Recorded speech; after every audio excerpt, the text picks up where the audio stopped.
आसाम सुक्ति एबा आसाम गोरोबथानि 6 नं दफानि सोमोन्दै कंग्रेस दैदेनगिरि भुपेन बरानि बिबुंथिनि सायाव गोख्रों फिनजाथाय मन्त्रि चन्द्रमोहन पाटवारिनि दिनै बरपेटायाव बिजेपि हानजानि सोद्रोमा थिसननाय केम्पेइननि नायबिजिरनाय मेलाव बाहागो लानानै आसामनि केबिनेट मन्त्रि चन्द्रमोहन पाटवारि बिथाङा खौरां बिजोंनि गेजेरजों आसाम सुक्तिनि 6 नं दफानि सोमोन्दै कंग्रेस हानजाया बाथ्रा बुंनायनि मोन्थाइ गैया।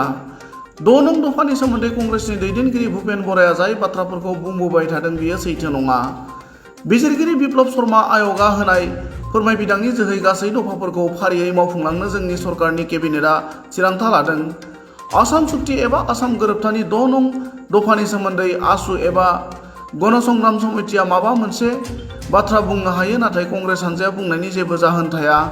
मानोना कंग्रेसनि सोरखार थानाय समाव आसामाव सा 855 सुबुङा मुंख्लं जानांदोंमोन। कंग्रेसआ सोमावसारनायनि बाहागोदारि नङामोन। बिथांमोना राजखान्थि मुलाम्फानि थाखायसो बेफोरबायदि बाथ्राफोरखौ बुंबाय थादों होनना बुङो। 6 নম্বৰ দফাটো সম্পৰ্কত ভূপেন বৰা ডাঙৰীয়াই যিখিনি কথা কৈছে সেইটো সত্য কথা নহয়। সেইকাৰণে সত্য কথা নহয়, তেখেতে কথাখিনি জানি লৈ ক'লে ভাল আছিলে।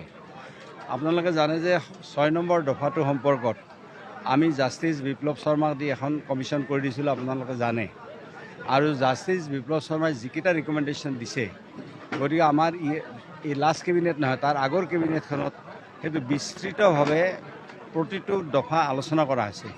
আৰু আপোনালোকে আজি আপোনালোকে শুনি সুখ পাব বা আমাৰ অসমৰ ৰাইজেও শুনি সুখ পাব যে 6 নম্বৰ দফাত জাষ্টিছ বিপ্লৱ শৰ্মাই যিটো ৰিপৰ্ট দিছে তাৰ প্ৰতিটো দফা আমি মানি লৈছোঁ আৰু আমি সেইটো কাৰ্যকৰী কৰিব পাৰিম। তাৰে খালি এটা দফা ভাৰত চৰকাৰৰ আছে যে এখন আপাৰ হাউচ হ'ব লাগে অসমত। আপাৰ হাউচৰ বিষয়টো আমি নোৱাৰোঁ, সেইটো ভাৰতৰ সংবিধান সংশোধন কৰি সেইটো পাৰ্লিয়ামেণ্টে কৰিব লাগিব। গতিকে আমি সেইটো ৰিকমেণ্ডেশ্যন আমি দিম যে সেইটো হ'ব লাগে বুলি আমি দিম। তাৰমানে বিপ্লৱ শৰ্মা কমিশ্যনৰ যিকেইটা ৰিপৰ্ট আছিল, গতিকে সেই ৰিপৰ্টখিনি আমি আখৰে আখৰে আমাৰ মুখ্যমন্ত্ৰী ডাঙৰীয়াই মানি লৈছে। কংগ্ৰেছতো নৈতিক অধিকাৰ কি হয় চাওক, কংগ্ৰেছ দলটোতো ওপৰে ওপৰে কথা কৈ থাকে। গতিকে তেওঁলোকে যদি তেওঁলোকৰ অসমৰ 6 নম্বৰ দফাটো তেওঁলোকে ইমান কনচাৰ্ণ, তো তেতিয়াহ'লে 855জন শ্বহীদ কিন্তু তেওঁলোকৰ চৰকাৰৰ দিনতে হৈছিল, কংগ্ৰেছৰ চৰকাৰৰ দিনত। গতিকে সিদিনা তেওঁলোকে কিয় আগবাঢ়ি নাহিল যে এইটো জেনুইন কথা, এই আন্দোলনটো জেনুইন, গতিকে আমিও সহযোগ কৰোঁ, তেতিয়া তেওঁলোক কিয় আগবাঢ়ি নাহিল? 855জন শ্বহীদ যে হৈছিল তেতিয়া চৰকাৰটো কংগ্ৰেছৰে আছিল। গতিকে আজিৰ দিনটোত তেওঁলোকে হয়তো ৰাজনৈতিক এটা মুনাফা আদায় কৰাৰ কাৰণে এই ধৰণৰ কথা ক'ব, কিন্তু সেইবিলাক কথাৰ কোনো ভিত্তি নাই আৰু সেইবিলাক কথা অসমৰ ৰাইজে বুজিও পায়। যদি সঁচাকৈ 6 নম্বৰ দফাটো লৈ তেওঁলোকৰ কনচাৰ্ণ, তেওঁলোকে সঁচাকৈ এইটো ক্ষেত্ৰত আগ্ৰহী, তো এই 855জন শ্বহীদ কিয় হ'ল তেওঁলোকৰ চৰকাৰৰ দিনত? সেই আন্দোলনটো হোৱাৰ সময়ত তেওঁলোকে কিয় নক'লে যে আন্দোলনটো জেনুইন আৰু এই আন্দোলনটোত আমিও অংশীদাৰ হৈছোঁ? নকৰে কিয় তেওঁলোকে? যেনেকৈ ভাৰতীয় জনতা পাৰ্টি এই আন্দোলনটোত অংশীদাৰ হৈছিল পাৰ্টি হিচাপে, তেওঁলোকে অংশীদাৰ নহ'ল কিয়?